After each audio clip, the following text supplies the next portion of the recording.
February 19th, 1986, 6 p.m., Baton Rouge, Louisiana, the parking lot of a Salvation Army halfway house on Airline Highway.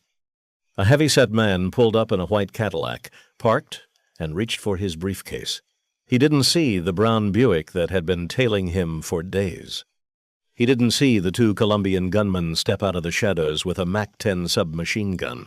He felt the first bullet enter the side of his head. Then 6 more tore through his body. The Cadillac's horn began to wail because his 300-pound frame had collapsed onto the steering wheel. He died in the front seat, clutching a phone number for the Vice President of the United States. His name was Adler Berriman Seal. Everybody called him Barry, and the man slumped over that wheel had, just 3 years earlier, been the single most productive cocaine pilot in the history of the Medellin cartel. He moved more powder into the United States than any human being before or since. He earned somewhere north of $500,000 per flight. He worked for Pablo Escobar. He worked for Jorge Ochoa. He worked for the Drug Enforcement Administration. And depending on who you believe, he worked for the Central Intelligence Agency, too. This is the story of the fattest, fastest, most dangerous pilot in the cocaine trade. The man who flew tons of product into Louisiana airstrips while Ronald Reagan was on television declaring war on drugs. The man Tom Cruise played in a movie called American Made. But the real Barry Seal makes that movie look like a bedtime story. Here's what the film didn't tell you. Barry Seal wasn't just a smuggler. He was a witness. And in February of 1986, he was about to become the most dangerous witness in American history. That's why they killed him. That's why they had to. To understand how a kid from Baton Rouge ended up with $100 million in cocaine money and a target on his back, you have to go back to July 16th, 1939. That's the day Adler Berriman Seal was born. His father sold candy wholesale. Regular family. Regular childhood. Except for one thing. Barry was obsessed with airplanes. He took his first flying lesson at 15. He soloed at 16. He got his private pilot's license before he could legally buy a beer. By the time he turned 21, he was already flying for the Civil Air Patrol in Louisiana. But Barry didn't want regular. Barry wanted big. And in 1964, at 25 years old, he got it. Trans World Airlines, TWA. He became one of the youngest command pilots in the company's history, eventually flying Boeing 707s across the Atlantic. 6-figure salary, tailored uniform, stewardesses on every layover. From the outside, Barry Seal had it all. But Barry was bored. That's the thing nobody understood about him. The man had no fear, none. Test pilots who flew with him said he treated commercial jets like sports cars. Banking turns at altitudes that shouldn't be possible, landing on runways that shouldn't accommodate the aircraft. He'd been trained by the best, including, reportedly, some quiet contract work flying for U.S. intelligence in Latin America during the mid-'60s. Some say he ran weapons for anti-Castro Cubans. The accounts vary on this. What's documented is that in 1972, Barry Seal got arrested in New Orleans trying to smuggle 7 tons of plastic explosives to a Mexican airfield. The buyers were anti-Castro mercenaries. The charges were eventually dropped, but TWA had seen enough. They fired him. And that's when Barry made his choice, the decision moment.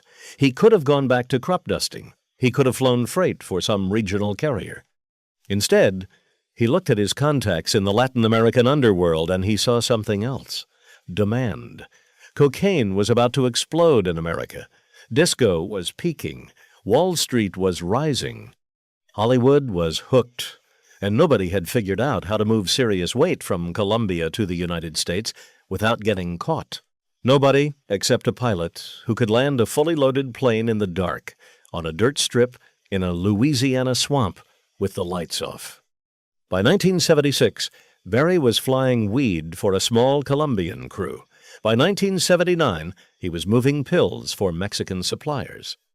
But the real money, the world-changing money, that came in 1981.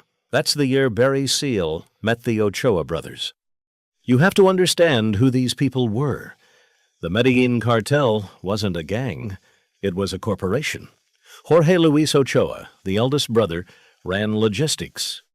Pablo Escobar, the small, wiry sociopath from a Medellin barrio, ran security and politics. Together, they controlled roughly 80% of all cocaine entering the United States. They needed one thing: aviation. Barry Seal walked into a meeting in Colombia in 1981. He weighed 300 pounds. He chain-smoked Vantage cigarettes. He drank scotch like water. And he told the most violent drug traffickers on planet Earth that he could move 500 kilos at a time from a clandestine strip in Colombia to a clandestine strip in Louisiana in under 6 hours, with a less than 2% loss rate. They didn't believe him, so he showed them. The first run, December 1981, Barry flew a modified Lockheed Lodestar out of Norman's Cay in the Bahamas. He landed on a private strip near Baton Rouge at 3:12 a.m. He offloaded 600 kilos of pure Colombian cocaine. Street value, roughly $30 million. His cut, $500,000. Cash for one night's work. Pablo Escobar called him personally to thank him, and Barry Seal became, overnight, the highest-paid pilot in the world.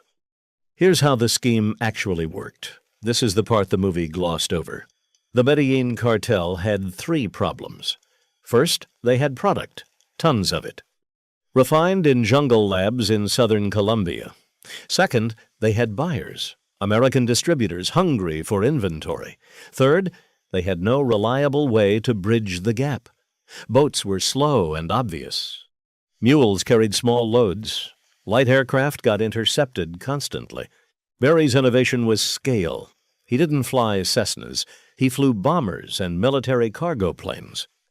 He owned, at his peak, 6 aircraft, including a converted C-123K provider, the same type used by the U.S. military to drop supplies in Vietnam. He bought it from a junkyard and named it the Fat Lady. That plane alone could carry 12,000 pounds of cocaine in a single flight. The route was simple. Take off from a hidden Colombian strip in the dead of night, climb to 28,000 feet, fly nap of the earth across the Caribbean, sometimes dropping to 50 feet above the water to avoid radar, cross into U.S. airspace through gaps in Gulf Coast surveillance that Barry had personally mapped, land on remote strips in Louisiana, Mississippi, or Arkansas. The whole thing took 5 to 6 hours. The money. He was paid roughly $500,000 per successful flight. By 1983, he had completed over 100 flights. The cartel estimated he had moved between $3 billion and $5 billion worth of cocaine into the United States. His personal earnings, conservatively, $60 million. Some estimates run higher. He had cash buried on his properties. He had Swiss accounts. He had Cayman Islands, shell companies. He owned strip malls in Louisiana and a cattle ranch in Honduras. He had a wife named Deborah. He had 5 children. He coached his son's Little League team on weekends in Baton Rouge.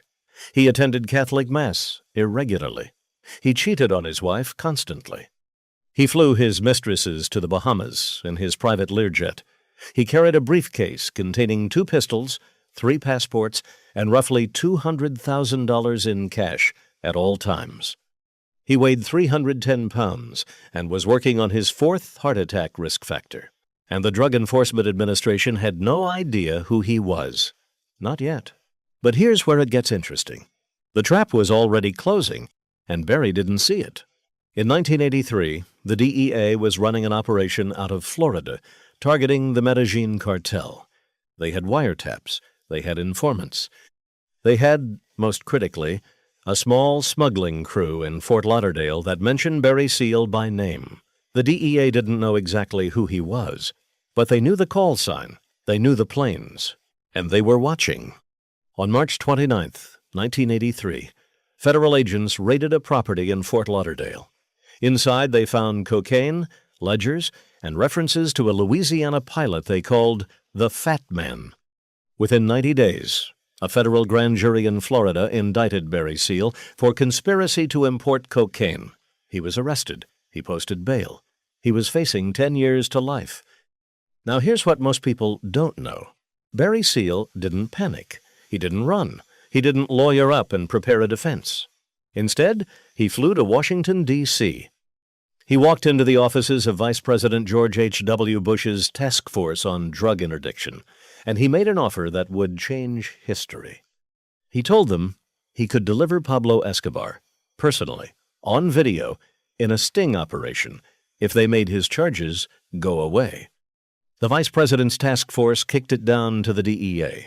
The DEA was skeptical. Barry was a known smuggler, but the offer was too big to ignore. They cut a deal. Barry Seal would become a confidential informant.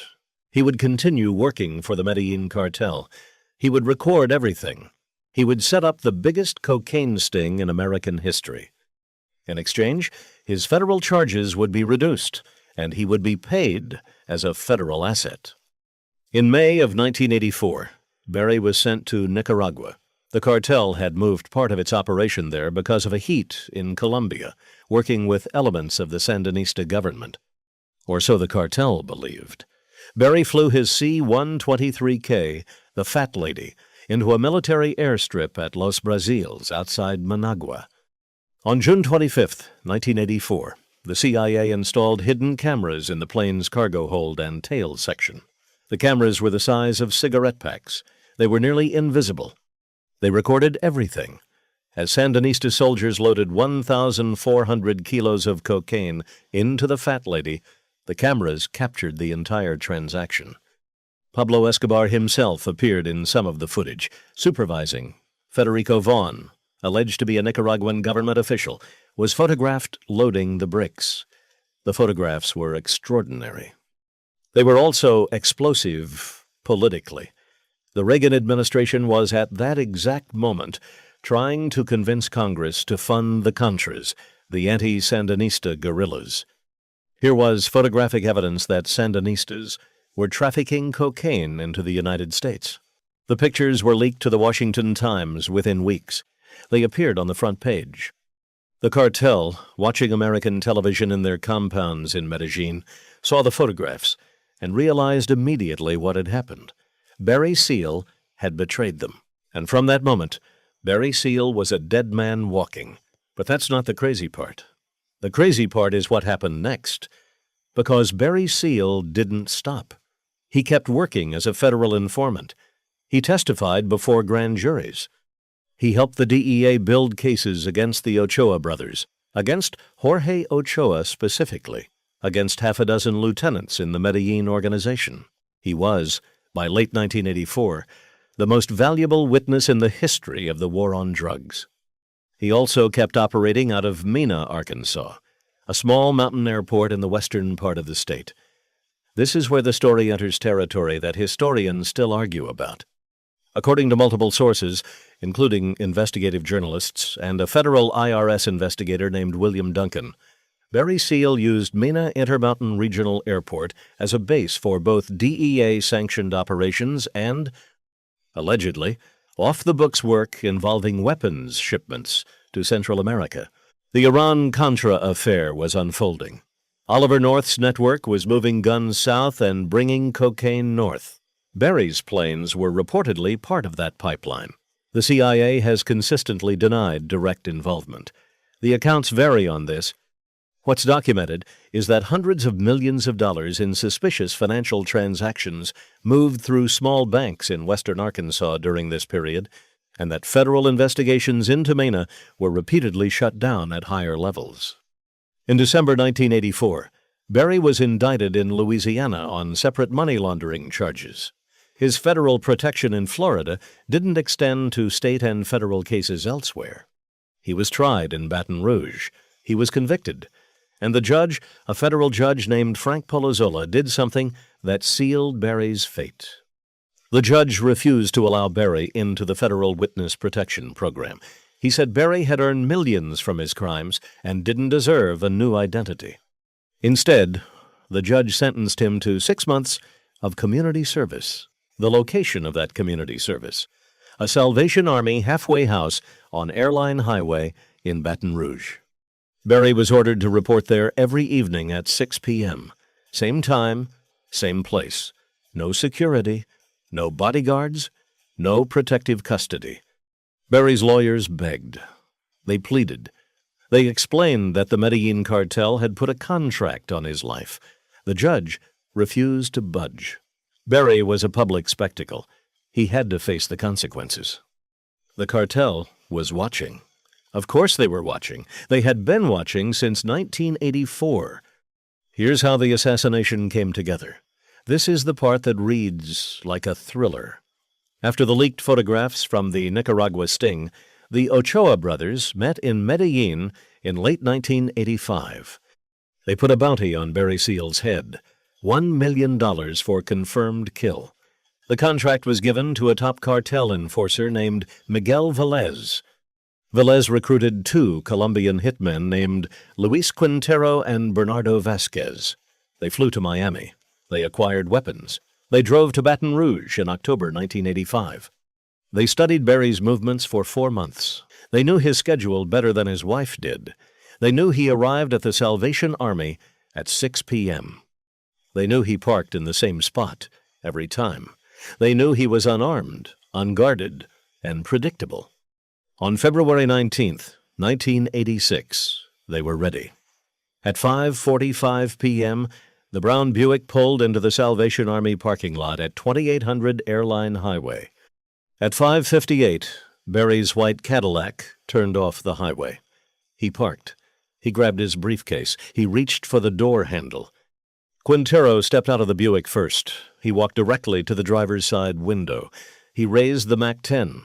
He fired 7 rounds at point-blank range. The first bullet entered the left side of Berry's skull. 3 more hit his torso. 1 severed his spine. 2 missed and shattered the windshield. The whole thing took less than 4 seconds. Berry Seal was 46 years old. His left hand was still gripping a piece of paper. Investigators recovered it from the car. The paper had a phone number written on it in Berry's handwriting. The number belonged to the office of Vice President George H.W. Bush. The shooters got back in the Buick and drove away. They were arrested 2 days later in a hotel in Baton Rouge after a tip-off.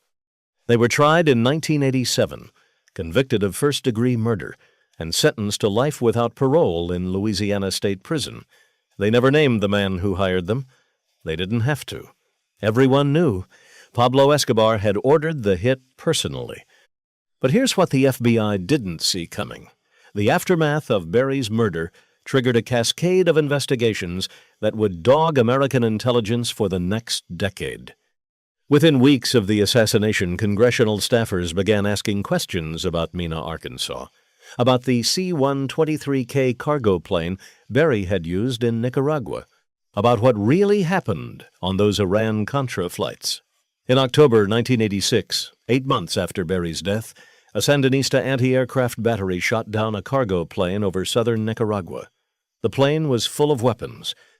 One crew member survived. His name was Eugene Hassenfuss. He told investigators the plane was part of a CIA-backed Contra resupply operation. The plane itself, registered to Southern Air Transport, was identified through tail numbers as the same C-123K provider that Berry Seal had flown the previous year, the Fat Lady. That single fact unraveled the Iran-Contra scandal. Oliver North started shredding documents in his White House office. Robert McFarlane resigned in disgrace and attempted suicide. President Reagan went on television to admit weapons had been sold to Iran. 14 administration officials were indicted. 11 were convicted. Berry Seal, dead in a Baton Rouge parking lot, had become the most consequential witness in modern American history, even from the grave. The Medellin cartel didn't last much longer. Pablo Escobar was killed on a Medellin rooftop on December 2, 1993, after a 16-month manhunt. Jorge Ochoa surrendered to Colombian authorities in 1991 and served a reduced prison sentence. The cartel was dismantled. But the cocaine never stopped. Other organizations filled the vacuum. The Cali cartel, the Mexican federations, the trade adapted. It always does. Barry's wife Deborah and his children fought for years over what was left of his estate. Most of his cash was buried. Some of it has never been recovered. In 2015, his daughter sued Universal Pictures over the film American Made, alleging the studio had used Barry's life story without proper licensing. The case was eventually settled out of court. The Tom Cruise movie made Barry Seal look like a charming rogue, a wise-cracking pilot caught up in something bigger than himself. The reality was harder. Barry Seal moved enough cocaine to fuel an American addiction crisis that killed tens of thousands of people. He laundered hundreds of millions of dollars. He worked for the most violent drug organization in human history. And when the heat came, he flipped, not out of conscience, but out of self-preservation. He bet he could outsmart the cartel, outsmart the DEA, outsmart the CIA, and walk away rich and free. He was wrong. Barry Seal spent the last 6 months of his life knowing exactly what was coming. His lawyer asked him in January 1986 why he didn't leave the country, why he didn't go into hiding. Barry's answer was recorded in court documents. He said he was tired of running. He said the cartel would find him eventually. He said if he stayed in Baton Rouge, at least he could see his kids on weekends. He showed up at the Salvation Army on February 19th at 6 p.m., because the judge had ordered him to. He could have skipped it. He could have driven anywhere else. He didn't. He parked in his usual spot. He reached for his briefcase. The bullets were already on their way. That's the real story of Barry Seal, not the Tom Cruise movie, not the charming smuggler, not the patriot who took down a cartel. The truth is more uncomfortable. Barry Seal was a brilliant pilot who chose to fly for monsters because the money was too good to refuse. He betrayed those monsters when the law caught up with him, and the monsters did what monsters do. They sent men with submachine guns. They didn't miss. If you found this story fascinating, hit subscribe. We drop a new mob and cartel documentary every week. And drop a comment below. Who do you think really ordered Barry Seal's murder? Was it just the cartel? Or was someone in Washington happy to see him silenced? Let us know.